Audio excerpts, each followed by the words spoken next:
एक ऐसी जाति को कह रहे हैं, वो जातिवाद का जहर कैसे घोलेंगे, अगड़ा पिछड़ा में कैसे वो करेंगे। वो क्षत्रिय समाज को कहते हुए बोलते हैं कि एसटीएफ मतलब स्पेशल ठाकुर फोर्स। अरे आप ठाकुरों के बलिदान को भूल गए क्या? महाराणा प्रताप ने घास की रोटी खाई थी, अपना जीवन सर्वस्व न्यौछावर कर दिए थे इस राष्ट्र के लिए। भगवान मर्यादा पुरुषोत्तम राम ने केवट को जोड़ा, निषाद को जोड़ा, सबरी के बेल खाए। अपने अयोध्या से छत्तीस सेना बुलाकर उन्होंने रीछ, बानर, भालू आदिवासी के साथ में मिलकर संघर्ष किया, असत्य पे सत्य की विजय को किया। कैसे आप बुला सकते हो जो क्षत्रिय समाज की महिलाओं के जौहर को, जो विदेशी आक्रांताओं का मुकाबला करते करते अगर पति शहीद हो गया तो वो जौहर में चली जाती थी, लेकिन राष्ट्र से समझौता नहीं होता था। आपने आज अपनी राजनीतिक महत्वाकांक्षा के लिए इस प्रकार के शब्दों का प्रयोग बंद करना चाहिए। यादव ने कल एक इसी पर ही तंज किया था, जो वन नेशन वन इलेक्शन आया था। उनका कहना यह था कि अपने राष्ट्रीय अध्यक्ष का चुनाव नहीं करा पा रहे हैं, भारतीय जनता पार्टी में 1 पर्सन 1 ओपिनियन चलती है। अब ये तो हास्यास्पद है, उनको भाजपा के बारे में शायद पता नहीं है। अभी जो हमारे संगठनात्मक चुनाव है, सदस्यता से ही वो प्रक्रिया प्रारंभ हो गई है।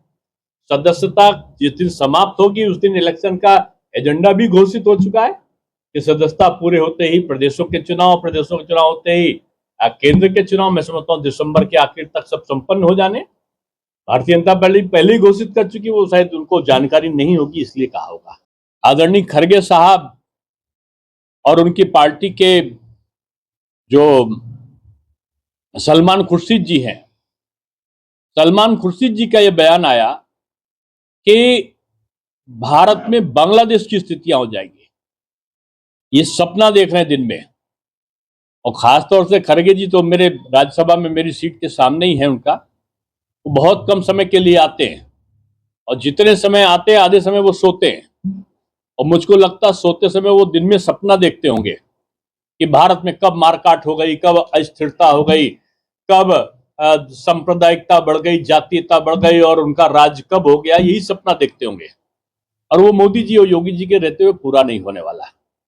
मैं उन सबसे यही कहूंगा कि राष्ट्र की एकता सर्वोपरि है। ये सपा, कांग्रेस, भाजपा दल अलग अलग हो सकते हैं, लेकिन राष्ट्र एक है और इससे विपक्षी नेताओं को बचना चाहिए। सवाल है कि संवैधानिक संशोधन इसमें करना होगा, ये कब तक होगा? क्या ये महिला आरक्षण की तरह तो नहीं जो है डिब्बे में डाल दिया जाएगा? अब लोग बगैर देखे आशंकाएं रखते हैं, वो ठीक नहीं है। उनसे तो मेरा यही अपील है कि सकारात्मक सोच के साथ इस बहुत बड़े कदम को वो अपनाएं। आदरणीय लोहिया जी ने इस बारे में कई बार अपने संबोधनों में एक इलेक्शन की वकालत करी थी। तो अगर लोहिया जी को मानते होंगे तो समाजवादी पार्टी इसका समर्थन करेगी। एसटीएफ को लेकर भी आजकल अखिलेश यादव काफी हमलावर हैं। उस पर तो मैंने बोला अभी नहीं, उसके बाद उन्होंने एक और बयान बदल दिया। उन्होंने कहा कि इसको सरेआम ठोको फोर्स कहते हैं और ये कुछ बलशाली लोगों का व्यक्तिगत बल बनकर रह गया है। अच्छा, अगर ऐसा एक अच्छी पुलिस फोर्स को, निडर फोर्स को तो अपने जान पर खेलकर काम कर रही, उसको हतोत्साहित करना, मैं समझता हूं ये भी सुरक्षा बलों के मनोबल को गिराने वाला है। सुरक्षा बल बहुत अच्छा काम कर रहे हैं, इसलिए माफिया प्रदेश से भाग रहे हैं। और माफिया किसी के समर्थक थे ये तो मुझे पता है, जनता को उत्तर प्रदेश की। अब अपने समर्थकों के भागने से या दंडित होने से लोगों को कष्ट होगा। एसटीएफ अच्छा काम कर रही है और अगर खराब काम कर रही थी तो 10 साल का शासनकाल रहा है उनका। और उससे पहले आदरणीय नेताजी का था, बाद में आदरणीय अखिलेश जी का था, मायावती जी का था। अगर खराब थी तो उनको भंग कर देना चाहिए था। इसका मतलब यही है कि जब अपने मन की ना हो तो खराब है, जब अपने मन की हो तो अच्छा। ये ठीक नहीं है। भारतीय जनता पार्टी और कांग्रेस के बीच में लगातार पीएम को लेकर के और एक दूसरे को लेकर के असंवैधानिक शब्दों का इस्तेमाल किया जाता रहा। ऐसे में खड़गे का एक पत्र नड्डा को दिया गया था और नड्डा ने एक पत्र खड़गे जी को भेजा, जिसमें कहा गया कि अब तक पीएम को 10 साल में 110 गालियां कांग्रेस की तरफ से दी गई, क्या कहेंगे? देखिए, कांग्रेस की भाषा असंयमित है, ये उनके नेता भी मानते हैं।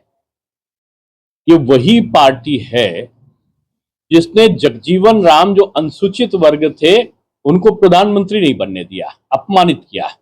ये वही पार्टी है जो बाबा साहब भीमराव अंबेडकर को चुनाव 2-2 बार नहीं जीतने दिया, और नेहरू जी तो उसके खिलाफ प्रचार करने के लिए भी गए महाराष्ट्र में, और 78,000 वोट को इनवैलिड कर दिया, जबकि 14,000 से कुल हारे थे अंबेडकर जी, यानी उनको जान के हरवाया गया। और बामुश्किल इसमें पिछड़े वर्ग के एक सीताराम केसरी जी जब अध्यक्ष बने, तो आपने उनके वस्त्रों के साथ में क्या खिलवाड़ किया था? उनके नेताओं ने धक्के देकर उनको गिराया कैसे था? गिरे हुए सीताराम केसरी जी की अखबारों ने फोटो छापी थी उस समय, अगर कोई याद हो तो। ये वो हैं जो अनुसूचित का और पिछड़ों का, दोनों का अपमान करने वाले लोगों का समूह है ये। इसलिए कांग्रेस से और समाजवादी पार्टी से सीख लेने की जरूरत बीजेपी को नहीं है। बीजेपी ने पिछड़ा प्रधानमंत्री भी बनाया है, और अनुसूचित राष्ट्रपति भी बनाया, और आदिवासी राष्ट्रपति भी बनाया, और मुस्लिम राष्ट्रपति भी बनाया। तो बीजेपी से सीखना इनको है, सपा को और कांग्रेस को। इनमें तो केवल खानदान है, और खानदान में भी पता नहीं कौन सा खानदान है कि घर के बाहर किसी को नहीं बनाएंगे। अगर खानदान है तो खानदान को बना लो, लेकिन बाहर के लोगों को भी तो महत्वपूर्ण दो। मैं समझता हूं कि इनकी परिवार तक सीमित आकांक्षाएं हैं, और ये परिवारवादी दल है। इनका बीजेपी से, कार्यकर्ता बहुल दल से कोई मतलब नहीं है। ये केवल असंसदीय भाषा बोलकर और देश को विध्वंसक, एक लाइन इन्होंने, जो बांग्लादेश में हिंदुओं पर अत्याचार हुए, कांग्रेस के नेता ने, समाजवादी पार्टी के नेता ने, एक तृणमूल नेता ने एक ट्वीट नहीं किया। आज फलस्तीन जिंदाबाद का नारा लगा के शपथ तो ग्रहण हो रहा है, लेकिन बांग्लादेश में अत्याचार ये क्यों नहीं देखते कोई? क्या बीजेपी केवल राष्ट्र की चिंता करेगी? ये दल राष्ट्रीय दल है, काय के दल है ये राष्ट्र के लिए? ये क्या केवल जातीय संप्रदाय के दल है क्या? मैं समझता हूं कि इनकी सोच संकीर्ण है, और जिस प्रकार से इन्होंने भारतवर्ष में कहा है कि बांग्लादेश की स्थितियां आएंगी, कांग्रेस के नेताओं ने ये सपना देख रहे हैं। यहां पर योगी बाबा हैं, और देश में उनके मार्गदर्शक मोदी जी हैं, और योगी जी और मोदी जी के रहते हुए ना इनका रेल जिहाद चलेगा कि कहीं रेल की पटरियों पर बम है, पेट्रोल बम है, तो कहीं पर सीमेंट का पत्थर है, तो कहीं पर जो है गैस का सिलेंडर है। ये चाहते क्या है इस देश में? वो बीजेपी से बदला लेने के लिए जनहानि कराना चाहते हैं। रेलवे को विध्वंस करके हजारों लोगों को मौत के मुंह में डालना चाहते हैं, केवल इसलिए कि वो ये दिखा सके कि भारत में अस्थिरता है। मैं समझता हूं कि ऐसे लोगों के खिलाफ जनता खड़ी होगी और कार्रवाई भी करेगी। कांग्रेस, समाजवादी पार्टी, विपक्षी दल विरोध कर रहे हैं, इसे अव्यावहारिक नहीं, उनसे प्रेरित बता रहे हैं। उनसे हमें 3 लोग कमेटी बनी है। आदरणीय राजनाथ सिंह जी हैं, रिज्जू जी हैं, और हमारे राजस्थान के मेघवाल, अर्जुन जी मेघवाल हैं।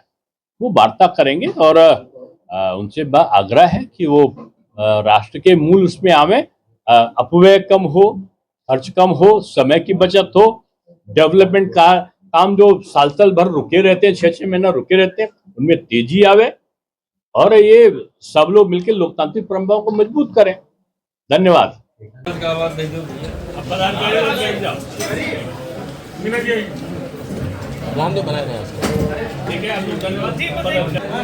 हो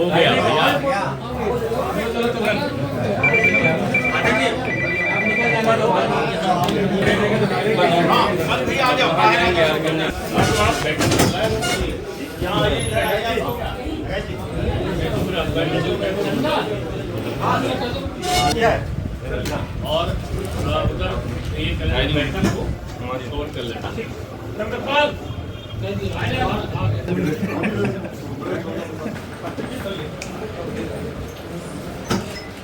ठीक है भैया, धन्यवाद।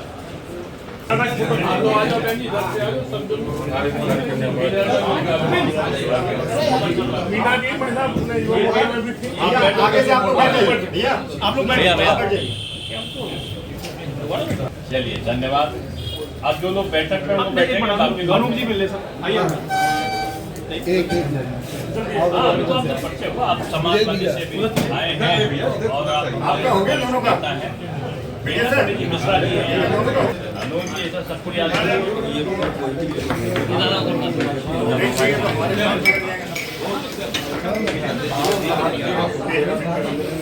लेकिन वर्ण व्यवस्था के अनुसार हमने ब्राह्मण वर्ण में जन्म लिया है, हम श्रेष्ठ हैं और श्रेष्ठता का व्यवहार हम करेंगे तभी दूसरा हमको सम्मान देगा।